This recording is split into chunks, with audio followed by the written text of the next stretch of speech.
just want to finally talk about integration and reporting, and then we'll see if there's any further questions and then wrap this up. So in terms of systems integration, Sharon, you asked about potentially integrating SharePoint or Power Automate with an external system. So Microsoft have got, they are developing some plugins with external systems, but they're very limited. I really doubt that the system you're mentioning here, your HR system, would be in that list. I know that they've got plugins for things like Google Drive, for example, so you can integrate with some external services, but if they're not in their library at the moment, then you won't be able to. So what we tend to recommend with cases like that, where you have a system that you'd like to integrate. So again, let me just take a step back for a second.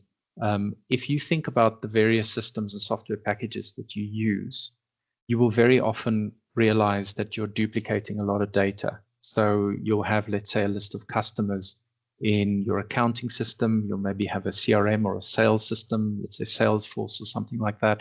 You'll maybe have internal Excel sheets. You'll have that same list of customers in many different places. And so if that's the case, you can have, you're doubling up on your work multiple times over in maintaining that list in separate places. So you may have heard the term API. An API is effectively just an open door to the internet that a software vendor will provide for you to be able to integrate with their system. So let's say, for example, in this case, the system you have is something like Salesforce, a CRM system where you capture opportunities and you generate quotes and you follow up with customers, and it's effectively the system you use to manage sales. They would, host this application, excuse my bad drawing, as a web application and a database, obviously, in their servers. But you don't have direct access into that. You can't just make a connection to their database and make changes.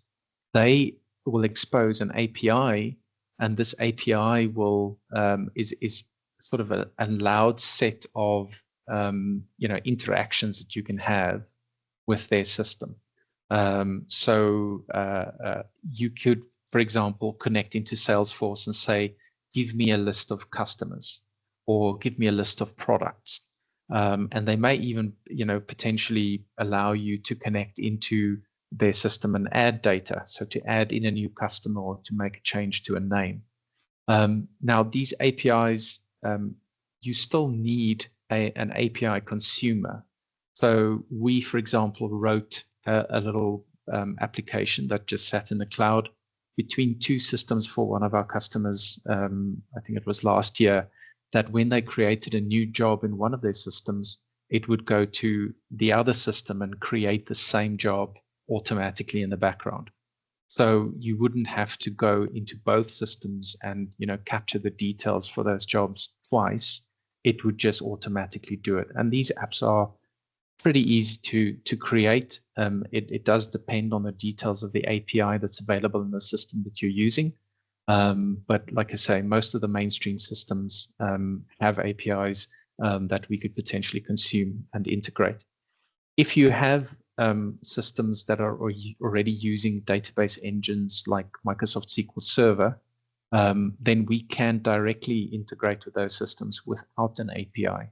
So we've done a lot of work with integration, but the main question you need to ask yourself is, how are we duplicating data?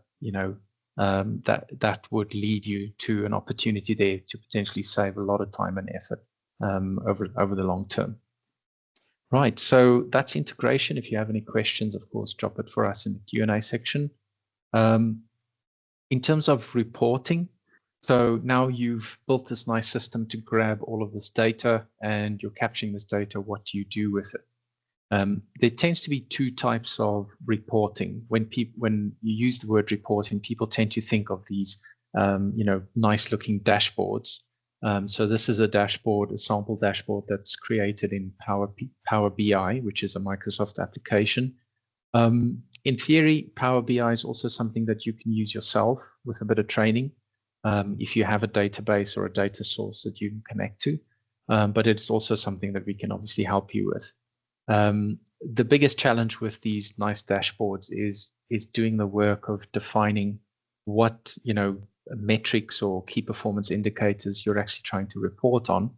And once we understand what it is that you're trying to quantify, then we can help you, do that and present it in a nice visual way. In our experience with smaller, small to medium enterprises, we actually find that the main benefit in reporting is actually just in very simple tabular data. So what we've done for a number of customers is effectively schedule emailed reports that come in, let's say, on a weekly or a monthly basis, and gives you a list of data that you can then work with. I mean, this data can be in the body of an email, it can be in an attachment, but if you think about any reports that you maybe need to generate on a regular basis, those can just be automated and designed so that you just get them in your inbox and you're ready to go without having to manually process that, on your own. So to give you an example, one of our customers have a training database where they capture the training, all the training their staff have gone through over the years. And they get an email, I believe it's every Monday, 8 a.m., that gives them a list of training that will expire within the next couple of months. So then they know, this training needs to be booked in for these people, and they can, get the moment they book in training and they go into the database and say, we've booked this person to go on this training on a future date, that item drops off the list on the email so that they know no further action is required. Then after the training, they get a new email that tells them, this person has completed his training. You have to go into the database and upload this certificate and actually confirm that they've achieved the training. So the idea is the system needs to chase you. It needs to tell you what needs to be done. Whereas a lot of manual systems, as an admin team, you have to remember, or someone has to think about going in and looking at the records and identifying what actions need to be taken. So that is a tremendous benefit, and that really helps, managing compliance.